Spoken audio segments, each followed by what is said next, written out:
Walang galang, di ba? Magbote ka. Kapag walang script, walang modo. Galambi rang simod mga higala ning tibag. Ha? Nya, gumikan mga higala ni ini nga pamahayag, no? Perti suko ang Anticlair. Matod pa ni Anticlair mga higala. BP Sara kuno walay modo kung walay script.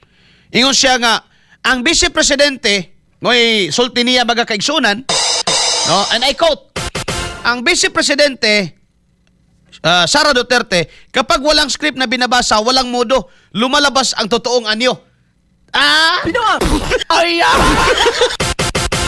Gab, iyo nga daw imong mata. Unya imagine nga dili si Anticlair ang nagsulti ani. Kung kinsa nga tao imong mahuna-hunaan niya kung walay script, bastos ug baba. Di ba si Anticlair rasad? Tanggali ragod og script si Anticlair mga higala. Di ba perti naghanag mali? Pangutan na si Anticlair about Duterte. Di ba perti paspasa sa baba pero bastos lang lagi. Bastos in the sense nga bisag di sa mga Duterte ipasangil niya sa mga Duterte. Di ba? Bastos in the sense nga bisan og di na gyud relevant may galhala, birahon gyud gyapon si Sara gyapon mga higala mo. No? Kini may galang sulti ni Anticlair, dili ba ni description siyang kaugalingon? Kay sa akong bayang paniid bagay gala, sa akong paniid ha, waso ko kahibaw kung si paniid ninyo. Pero sa akong pagbasa may galas libro sa paniid version 2.0. Or kini mga galang libro sa paniid second edition. Oh. Si Anticlair basta way script mga igala kanga yung agi. No? Mukha nga yung agi. Pero na script mga igala basahon na niya isog kayo. O niya kung Duterte isgutan mga igala kana perte yung isuga. Bullseye! Bullseye! Bullseye! Bullseye! Kamo, asa may tanaw ninyo? Asa may way modo? Si Sara o si Ante? Makatawa lagi ka ba? Makakita ka atong kuan kay mo adto na silag langit daw gab. Bit ako sa langit. Oh, mo adto na silag langit. Ay, ubanan daw niya sa BBM. Sure na gyud ay mo? Sure na gyud ay mo? Ako, no? Sa nakalabay nga komentaryo, nganong ako man yung komentaryohan si Anticlair. Yan naman good mga higala ang akong punto de vista ba, no? Init na ang politika sa Pilipinas given na mga igsoon. No? Dili na nato na mga igala mapabalik pa nga na unit team. Labaw nang di na nato na mga igala mapala alamano ni BBM pa alamano. Ha? Dili na nato na mga igala alamano si BP Sara o si BBM. Mahirap na. Lisod na gyud ang mga igala. Mura kag ipatagbo nimo og gisagol nimo ang tubig ug ang kini mga higalang lana. Karon unsa may trabaho sa presidential spokes or kini mga higalang Malacañang press or palace press officer. Sa akong punto de vista, sa ako may higalang panglanto isip Pilipino, no? Ang ako mga higalang nakita nga dapat pag ikaw usa mga higala katig pamaba, no? You communicate well kung unsa baga higala ang mga salient points, no, sa pangulo nga wala na siya panahon mga higala nga ipasabot sa tao. Kay bisan siguro ingana na nas BBM murag di man pud na siguro ingana siya mga higala ka demonyo nga ang iya na lang yung gusto kawat na lang yun. Kay against man kana siya sa kawatan. Umaingon niya, di ba? Oh. Against man kana sa kawatan, siya man kay nagpa-imbestiga sa kawatan. So, giving mga higala ni ana nga sitwasyon, no, for the benefit of the doubt, makaingon taga naghuna-huna sa PBM og kaayuhan mga higala sa Pilipino. Karon, unsaon man na niya karon pag-communicate sa already divided Filipinos, no? Ay, ano ba? na ay maayo nga programa. Karon, ang Pilipinas divided na mga higala, either divided in so many na ika-campings, na DDS, na asay loyalista, mga kaigsunan, na asay way pakialam. No? Na asay way pakialam. Now, ang trabaho sa gobyerno, mga higala, is mahiusa ni sila. Dili man mahiusa mga higala nga mag-uban pa ta sa usa ka kuan or magkasinabot pa ta mga higala agreeing into one thing. But at least we can agree to disagree. Bisag kana na lang ba, no? Nga, well, lain-lain man gyud tag baruganan, lain-lain man gyud tag pagtuo. And we agree to that. And we respect each other. No? So, unsa kinsa karon mga higala ang kumbaga maghupot ana ba? Pwedeng maghupot ana baga kaigsuunan. Si Auntie Claire. Kaya naman, she has to pacify Filipinos nga nagpangagot. Nga nasuko na gani may gala inigtingog ni BBM kaya usahay ma-misinterpret. Ang trabaho unta nimo isip Palace Press Officer is to communicate well sa programa sa gobyerno ngadto sa mga tao kung naa. Ano ba? Panalitan mo na itong programa. Imo nang i-specify. No? Again dili lang ni mga higala kang Auntie Claire. Sa una kang Harry Roque makasaway sad ko mga higala. Gusto na ko nga mabalik na to ni mga higala ning kini nga opisina bitaw, kini nga office kining pagka-Palace Press Officer, mabalik unta ni sa disente nga pamaagi. Kay bisag si Harry Roque sa una magsurok sa datong dugo nga maayo ang ipasabot sa Pangulo, pag-relay nila di man kamao. No? Nga imbes nga mahupay ang tao, makasabot ang tao, malagot na og samot. Pinawang! No? Di ba? Malagot na og samot mga higala. Kaya imbes nga imong ipacify, tanawa na gud ang porma ni Auntie Claire mga higala, no? Inigbarog diha mga igsuon, andam na gyud mo paak. Andam na yun. Sige. Karon, mga higala, unsaon pa karon pagkasabot sa tao? Nga, already divided na ta. So, mao di magkakatropa ba, no? Nga, unsa bang yung papel ni Auntie Claire? Muna akong pasabot. Muna akong punto de vista. Dapat, mga higala, kung gubot na or isog na init na mga higala ang isgutanan sa politics between BBM, Sara, or whoever, pag ikaw karon tigpama, ayaw nagdugang. Dili kay musugnon naman ang kasuko sa Pilipino nga divided na.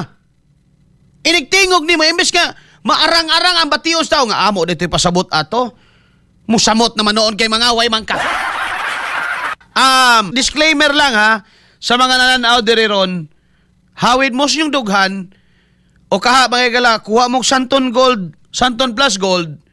Inom mo unya ginhawag laom. Sit back, relax, hawid sa bangko, kaya to makita karon si Auntie Claire. Sige, Gab, go ahead. XFM Katropa. Hindi ko din gusto yon. Hindi ko gusto agawin yung posisyon ni Bongbong Marcos. Di ba? Ang tawag niya? Bongbong Marcos? Walang galang, di ba? Magbote ka. Kapag walang script, walang modo. Walang script, walang galang. Gwapa ano niyo Pag walang script, BASTOS. Di ba? So pag may script siya, ang bait-bait mo. Pero pag lumalabas ka na at wala ka na script, Murag ikaw, no? sabi ko sa'yo, dapat mga mainstream media talaga mag-i-interview dito. At lagi man yung tanong nyo lagi, Nawawala siya sa huwisyo, mga krit. Nawawala yung pagiging, well, anyway, siguro, ganyan talaga siya. Hindi siya, wala sa kanya yung pagiging statesman. Hindi ko din gusto yon. Hindi ko gusto agawin yung posisyon ni Bongbong Marcos. Gusto ko makita ng taong bayan hanggang sa dulo kung gaano ka walang hiya. Oh, that word from the Vice President. Tama na, Gab. XFM Katropa. Kaya murag, tama na. Kaya murag ako na yung nalagot kayo.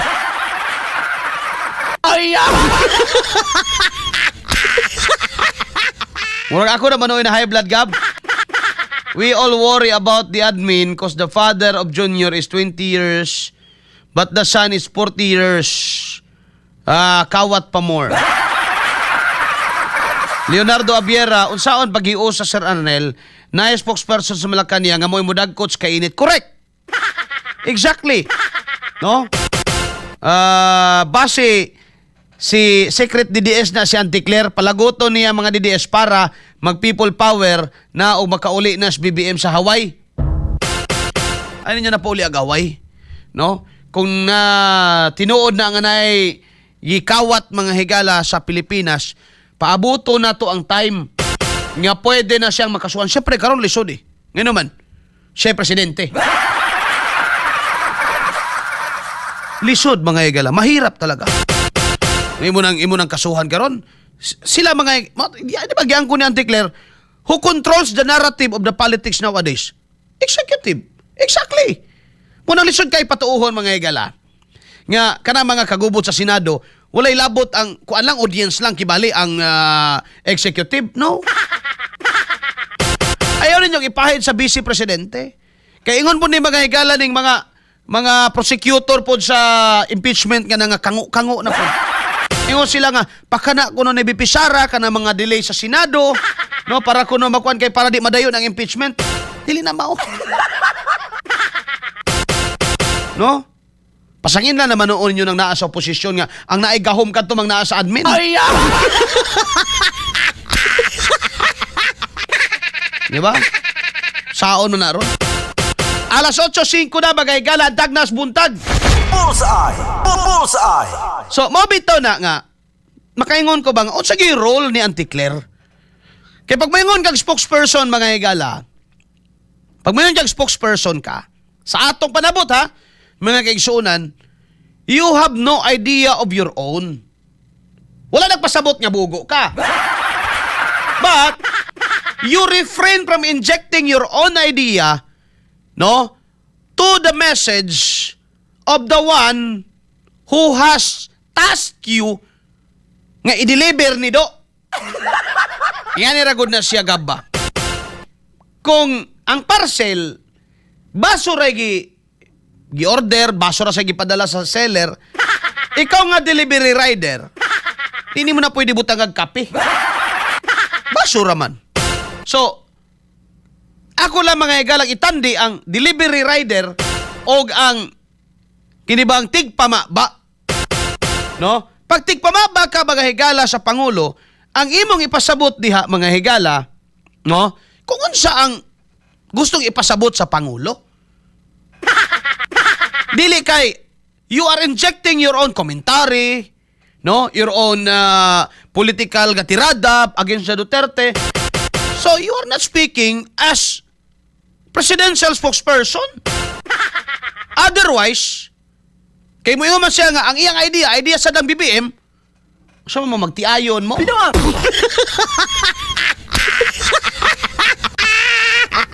Pagklaro mo. Now, at least karon mga higala, ako nagduda na ko ano nga, kinig yung mga taos palibot ni BBM mga higala, mo siya ni isa sa mga mangtas. No? So, at least karon giklaro na ni Auntie Claire nga, dili lang siya spokesperson. Kay para mga higala sa ako ang point of view, kung tigpamaba ko ni Marcos, ang akong buhaton, mga higala, is to explain to people, mauni ang programa ni Marcos. Mutuobog sa dili, problema na ninyo. No? No? And much better nga, dili ko mo apil anang politika, no? Kay dili na makatabang sa mga Pilipino. Kung ako mananglitan, Spokes, ano ang masasabi mo sa sinabi ni BP Sara na walang hiya si Marcos? Ako tubaga na, may ngon ako nga, kung wala pa'y pronouncement ng president, wala'y reply ang president, wasa ko ikasulti. Yan naman. Because I cannot speak on my behalf. Di ba ko pwede mga igala mo istorya based on my own opinion and using the podium of the Malacanang and having the flag of the Republic of the Philippines and the banner of the Malacanang mga igala sa background. Di ba ko pwede mo ingon nga, mo inject sa ako ang kaugalingong idea. Ngayon naman, dili na ko ana tigpama ba o tig istorya ni BBM. I am standing for myself. Pero at least karon naklaro na ko magahigala nga naklaro na to karon nga si Auntie Claire kuya din ni sila. Nga naman, ingon siya mahigala na pagsasabihan ko po ang Pangulo. Buutan gid is Marcos, no? Ay! Oo ni. Mo man nilang ginaportray mahigala. Buutan guys BBM. Pero sa kabuutan nimo BBM kunuhay. Kung buutan man gyud ka, I think dili kabuutan ang magpasagad na mangawat sa imong administrasyon. Granting without conceding. Itugot lang na to mga higala bisag di tamuuyon. No, granting without conceding may higala nga wa kay labot sa pagpangawat. Ibutang tala may higala baka bahalag tangagog iri nga si Martin may higala ipakanas tanan. May etso. Oh. Butang tala may higala nga si Martin may ipakanas tanan. But under your bloody nose. Ilalom mga higala sa imong sipon. Sipon. Ilong.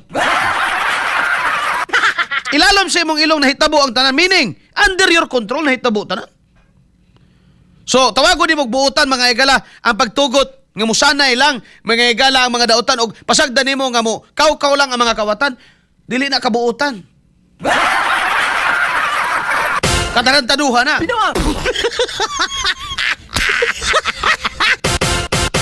So, tugtan na nimo. Pananitad, kita na kadiyang kawato na imong manok. Sagdan na nimong hutdo nagpangawat na imong manok diha. Ay! Iraho ng rikmar. Bisag kita na ka ba? Sige lang, ipakuha lang na. Bisag kay baw kang manok, gigastuhan sa imong tatay og bahog diha. Ya, may lang ka, sige lang, ipakuha lang na. Ang tawag sa imo, why puangon? Oh! O sa Bisaya pa, way uwaw. Tama tong description ni BP Sara. Di dapat si Auntie Claire di masuko ana. Di karon gyud nahitabo man good bay. Si Auntie Claire tanon ako, she is more of a political propagandist or komentarista magahigala ni BBM rather than a spokesperson of the Republic of the Philippines or of the Malacanang mga higala. No? Dapat buhatan nilang demarcation line ba nga kani dunay bahid politika kani alang sa kaayuhan sa tao nga naman. No, kinahanglan magyapon sila mo trabaho karon. Mo gani nila pa og niya pa urkahulik man gani mga higalang presidente. Hindi nga natutulog ang pangulo eh. Kasi workaholic. Oh. Di ba Mr. President? I talk to my where the Tuwak-tuwak lang agi. Dapat jud may script ante murag ikaw bot-bot ni mo Auntie Claire. Merlin Nervosa, Inting Carpio sa may pagadian. Si Auntie pwede na siguro na mapersona non grata. Dili pa kay sila ang nasa sila ang gobyerno sa Pilipinas ron whether we like it or not. Whether we like it or not magahigala tay mahimo. Nga naman nakaya man kanila mga higalag padala nakaya nilang dakop ang kanhing Pangulo, gipadaan nila mga higalas dahig Netherlands. Kita na ba ka diri tao mga mayok-mokra?